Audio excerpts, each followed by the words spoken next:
आरो गुबुन गुबुन सिक्स शिड्यूलनि मददजों गिबि खेबनि थाखाय फुटबल लीग बादायलायनाय मोनसे खुंफुंनो थाखाय आखायाव लानाय जादों।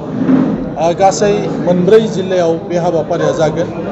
जागायजेननाय खेलाया अदालगुरिनि डिमाकुसि स्टेडियामाव जागायगोन आरो बेबायदिनो बे जागायनाय हाबाफारिखालि भारतनि मानगोनां मन्त्रि किरेन रिजिजु बिथांखौ हांख्रायहरनाय जादों।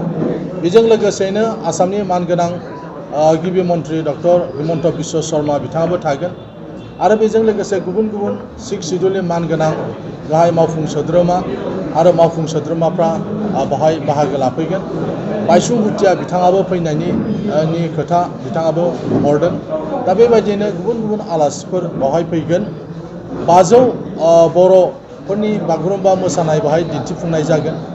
लोगोसेयैनो ओइदिनखालि जागायजेननाय खालि डिमा हासाव अट'नमास काउन्सिलनि देरहानाय इएमफोर एबा सोद्रोमाफ्रा लोगोसे बिटिआरनि इएम एबा सोद्रोमाफोर बिथांमोना मोनसे फ्रेन्डलि फुटबल मेट्च बादायलायनायबो खालामगोन। बिनि उनाव गाहाय खेलाया जागोन। बेबायदिनो बाक्सा जिल्लानि मसलपुरावबो बे खेलाया जागोन। चिरां जिल्लायाव बिजनियाव बे खेलाखौ खालामनाय जागोन आरो जोंनि क'क्राझाराव केडिसि फोथाराव खालामनाय जागोन। बावहाय मोनबा गेम क'क्राझाराव सोलिगोन आरो जोबथारनाय जे फाइनाल गेम बे फाइनाल गेमखौ क'क्राझारनि साइ स्टेडियामाव खालामनाय जागोन। दा बेवहाय जाया देरहासार जागोन बिथांमोननो 3 लाखजों लोगोसे ट्रफि होनाय जागोन आरो जाया रानार्स आप बिथांमोननो 2 लाखजों लोगोसे ट्रफि मोनसे होनाय जागोन आरो थार्ड प्लेस टीमनो 1 लाखजों लोगोसे मोनसे ट्रफि होनाय जागोन। भारत उदांस्रिनि उनाव बेबायदि माब्लाबाबो सिक्स शिड्यूलनि गेजेराव बेबायदि फुटबल बादायलायनाय जाफेराखैमोन। 50 बोसोरनिबो बारा जानाय गोबां काउन्सिलफोर दंब्लाबो बेबायदि जों काउन्सिलजों काउन्सिल लोगो मोनलायलायनायनि खुनु राहा गैयामोन।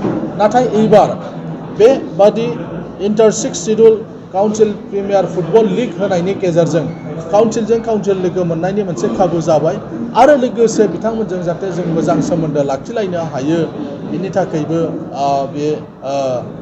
बे फुटबल लीगनि गेजेरजों जों आसा खालामदों। लोगोसे बे काउन्सिलनि सिङाव जिहेतु गोबां फुटबलखौ मोजां मोनग्रा फुटबल गेलेगिरि आरो फुटबलनि थाखाय मोजां मोनसे जायगा बे काउन्सिलफ्रा, बेनिखायनो फुटबल गेलेगिरिफोरखौ जाहाथे थुलुंगा होनायजों लोगोसे बिथांमोननो जाहाथे मोनसे प्लेटफर्म होनो हायो बेखौनो सिगाङाव दोननानै गिबि खेबनि थाखाय बिटिआरनि बानजायनायाव आरो गुबुन गुबुन सिक्स शिड्यूलनि मददजों दिनै बे फुटबल लीगखौ होनो थाखाय बेवहाय नाजानाय जादों। गासै बेवहाय 10 टीमा बाहागो लागोन। मिज'रामनिफ्राय 3 काउन्सिला बेयाव बाहागो लागोन। मेघालयनिफ्राय 3 काउन्सिला बाहागो लागोन। आसामनि जोंहा 3 काउन्सिल दङ, बिटिआर, कार्बि आंलं आरो डिमा हासाव आरो त्रिपुरानि मोनसे काउन्सिल। गासै 10 काउन्सिलफ्रा बेयाव बाहागो लागोन आरो गासैबो काउन्सिलनि चिफ आरो एक्जिकिउटिभ मेम्बार्स बिथांमोना बेवहाय फैनानै बे गेलेनायखौ नायफैगोन, थुलुंगा होफैगोन आरो बेनिखायनो जों नोंथांमोननि गेजेरजों क'क्राझारनि गासै रायजो राजाफोरखौ खावलायनो सानदों। क'क्राझाराव फैगौ 12 अक्ट'निफ्राय बे खेलाया जागोन। बेनिखायनो बयखौबो लैहोर लैहोर फैनानै बे खेलायाव जेथु बाहागो लाफैयो, नायफैयो आरो थुलुंगा होफैयो। बिनि थाखाय नोंथांमोननि मेडियानि गेजेरजों क'क्राझारनि फुटबल मोजां मोनग्रा रायजो राजाफोरखौ आङो बे समाव खावलायहरदों। फुटबल अर्गानाइजारफोरखौ खावलायहरदों।